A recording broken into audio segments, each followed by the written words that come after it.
mikropipet, ya, dimasukkan ke dalam 9 mili aqueous steril di dalam tabung reaksi yang lain, ya. Diusahakan untuk dikocok supaya merata. Kemudian dari pengenceran 10 pangkat min 2, itu 10 pangkat 2, dimasukkan ke dalam 9 mili aqueous steril ke dalam bejana yang lain. Selanjutnya itu disebut sebagai pengenceran 10 pangkat min 3. Nah, dari pengenceran 10 pangkat min 3, terserah pengenceran 10 pangkat 4 atau min 5 ya, itu diambil sebanyak 0,1 mili ya, dengan menggunakan mikropipet aseptis. Jadi mikropipet yang 0,1 itu menggunakan yellow tape, itu tape yang kuning, diteteskan di atas media agar di dalam cawan Petri ya, hanya 0,1. Kemudian diratakan dengan menggunakan Triglassky aseptis. Kenapa tidak 1 mili? Karena kalau 1 mili itu terlalu banyak air yang berada di atas agar itu, keringnya lama. Nah, 0,1 ini nanti bisa dikalibrasi pengenceran terakhir 10 pangkat min 3 ya, terus bisa dihitung nanti dikalikan dengan 10 faktor pengenceran itu ya. Diratakan dengan Triglassky, jadi itu namanya gelas untuk meratakan tuh Triglassky. Oh. Ya, terus diinkubasikan. Jadi semua yang teknik isolasi itu yang terakhir harus diinkubasikan untuk menunggu jamur yang tumbuh dari situ. Khusus untuk pengenceran berseri, kita menunggunya tidak boleh lebih dari 72 jam. Kenapa? Karena jamur yang tumbuh itu akan banyak sekali sehingga tidak bisa kita mengambilnya untuk bahan identifikasi. Jadi diharapkan yang tumbuh itu masih berjauhan satu dengan yang lain. Jadi yang mana yang tumbuh gitu, terus kita pindahkan ke media yang baru dilakukan identifikasi. Jadi sebelum identifikasi dilakukan purifikasi, pemurnian. Setelah dilakukan teknik-teknik isolasi tersebut, maka akan dilakukan purifikasi atau pemurnian supaya nanti akhirnya bisa diidentifikasi apa sih yang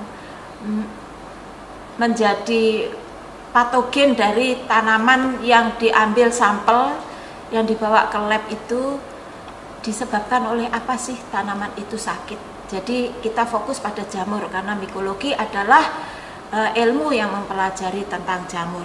Setelah dilakukan identifikasi jamur apa, itu kemudian dilakukan penumbuhan pada media yang berbeda ya, yang di sini acara disebut sebagai acara studi biologi jamur. Jadi tujuannya jamur A, B, C, D itu ditumbuhkan pada media-media yang berbeda, mana yang lebih cocok gitu.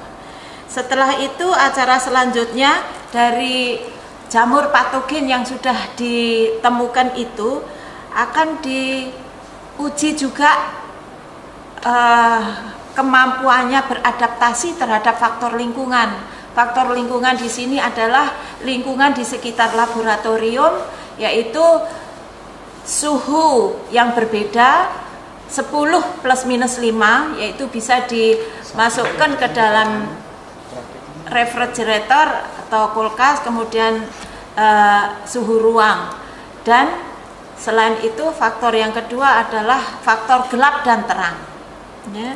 Jadi berbagai patogen yang sudah ditemukan, yang sudah murni, sudah diidentifikasi itu akan dilakukan kemampuannya ya, dilihat, dites kemampuannya terhadap faktor lingkungan. Dari hasil isolasi, selain patogen, jamur sebagai patogen penyebab penyakit, kemungkinan akan ditemukan juga jamur yang bermanfaat, yaitu sebagai agen pengendali hayati. Ya, dari teknik isolasi itu tidak menutup kemungkinan akan ditemukan agen pengendali hayati. Dan kalau itu ditemukan, maka akan dilakukan uji kemampuan antara patogen dan agen pengendalian hayati itu. Seberapa besar sih agen pengendali hayati itu bisa atau mampu menekan pertumbuhan miselia jamur itu, ya, sebelum diaplikasi di lapang. Kemudian setelah itu, selain agen pengendali hayati, kami juga bermaksud untuk menunjukkan jamur yang bermanfaat seperti mycorrhiza. Jadi nanti akan dilakukan clearing dan staining. Bahasa Sengkol, bahasa Indonesianya adalah pencerahan dan pengecatan. Ya, clearing staining. Itu nanti dilihat di bawah mikroskop. Yang dilihat adalah bagian-bagian dari jamur mycorrhiza itu di dalam jaringan akar tanaman. Nah, setelah kita sudah mempunyai isolat yang dilakukan oleh para praktikan, ya, itu nanti dibagi kelompok ini mendapatkan apa, kelompok ini mendapatkan jamur apa, kemudian dilakukan penyimpanan. Jamur-jamur itu disimpan. Bagaimana caranya? Bisa dimasukkan ke dalam Eppendorf. Eppendorf ini, ya, diisi aqueous steril. Jamur yang sudah ditumbuhkan pada media akar itu dipotong kecil-kecil, kemudian dimasukkan ke dalam Eppendorf ini, steril ini semua, dan disimpan di dalam kulkas. Setelah itu, selain itu, maksud saya, bisa juga penyimpanan itu dilakukan di tempatnya semula, yaitu petri yang berisi media agar. Di situ ada jamurnya, kemudian disil itu apa ya, tutupnya dan bawahnya itu di lak dengan parafilm, ya, parafilm khusus untuk pertumbuhan jamurnya itu supaya tidak terkontaminasi. Kemudian disimpan ke dalam ruang tertentu, bisa juga refrigerator atau di ruang lainnya. Makasih.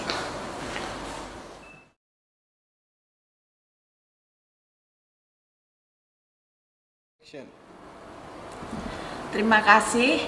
Setelah kami sampaikan acara-acara praktikum melalui beberapa tahapan, saya berharap mahasiswa praktikan bisa memahami dan mengetahui apa yang telah disampaikan, ya, bukan titik beratnya pada cara kerja, tapi garis besarnya untuk praktikum mikologi, ya, itu jamur-jamur yang sudah dilakukan dengan beberapa teknik isolasi, didapatkan beberapa jamur yang merupakan patogen dan jamur yang menguntungkan. Nah, sekarang diharapkan mahasiswa praktikan membuat resume dari apa yang telah dilihat, apa yang telah disampaikan dengan menggunakan bahasanya sendiri. Tidak usah sibuk dengan cara kerja, tapi garis besarnya kalau teknik ini bagaimana, yang ditemukan apa, begitu. Kemudian resume itu pakai bahasanya sendiri, tidak usah nyontek temennya, ya, semua kerja sendiri, dikirim ke email saya. Email saya mulat.esnaini, semua huruf kecil, @yahoo.co.id. Tapi tolong kalau mengirim email itu subjeknya ditulis, itu praktikum mikologi pertanian gitu. Jangan enggak ditulis, jadi nanti saya bingung ini apa yang dikirim itu. Jangan lupa, ya, ditulis subjeknya, ya. mikologi pertanian. Saya kira sudah cukup jelas dan terima kasih. Assalamualaikum warahmatullahi wabarakatuh.